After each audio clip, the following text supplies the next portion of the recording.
Donald Trump has reportedly told aides that he is afraid that journalists will deliberately try to infect him with you know what on Air Force One. There's a report in Vanity Fair, which is outrageous if it's even 10% true, and we have every reason to believe that it's completely accurate.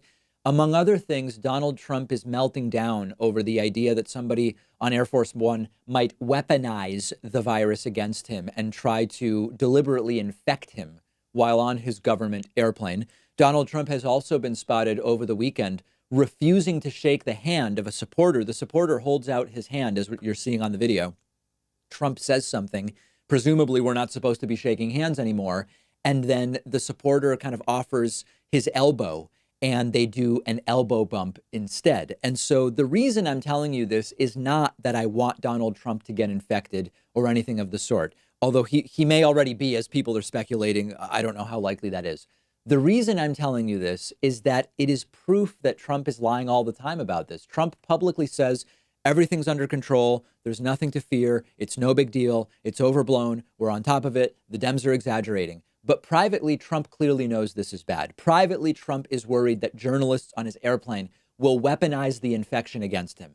Privately, Trump isn't shaking hands with people. Trump knows it's serious, which makes his public denials all the more transparently dishonest and immoral.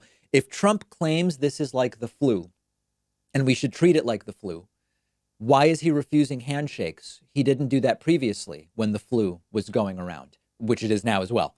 When Trump says we should keep going to work, mostly it's contained, Dems are exaggerating, and then privately he says the press may be trying to kill me by breathing on me, that doesn't suggest he really believes it's under control, because that is what Donald Trump is suggesting here. Anyone believe that Trump is thinking about how to get Bernie or Biden infected? I mean, is that even too dark for Trump to consider, or might I be onto something there?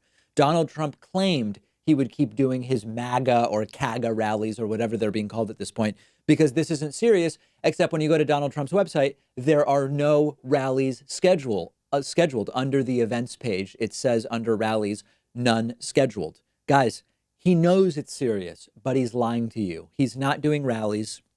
He's not shaking hands with supporters. He thinks the press will weaponize the virus against him. What would be worse? Now, this is actually a real question. Would it be worse if Trump was genuinely too dumb to know that this is serious? Or is it worse that Trump clearly knows it's serious and is simply lying publicly, but privately actually melting down over this? You tell me which you think is actually worse. I want to hear from you. Let me know on Twitter at @DPakman. Make sure you're following me on Twitter. What if you could read 10 books in just one sitting? That's exactly what one of my favorite apps lets you do. It's called Blinkist, and what they do is take thousands of popular nonfiction books. They condense them down into text or audio that you can consume in 15 minutes. Blinkist makes sure that you're getting all of the important core insights from each book. So it's perfect for exploring a book you otherwise wouldn't have time for. If there's a full book you're thinking about buying, you can use Blinkist to get a sample first. Just think how much you can enrich yourself by being able to soak up an entire nonfiction book in just 15 minutes. I recently checked out the book Podcast Marketing Strategy by Daniel Rolls and Kieran Rogers, and so useful, so particularly applicable to what I'm doing. Really recommend it. Blinkist has books on politics, philosophy, science. They have 27 different nonfiction categories, and a subscription is only about $8 a month, and you get the entire library. But you can try it totally free and get 25% off a subscription when you go to Blinkist.com/Pakman. I've put the link right underneath this video.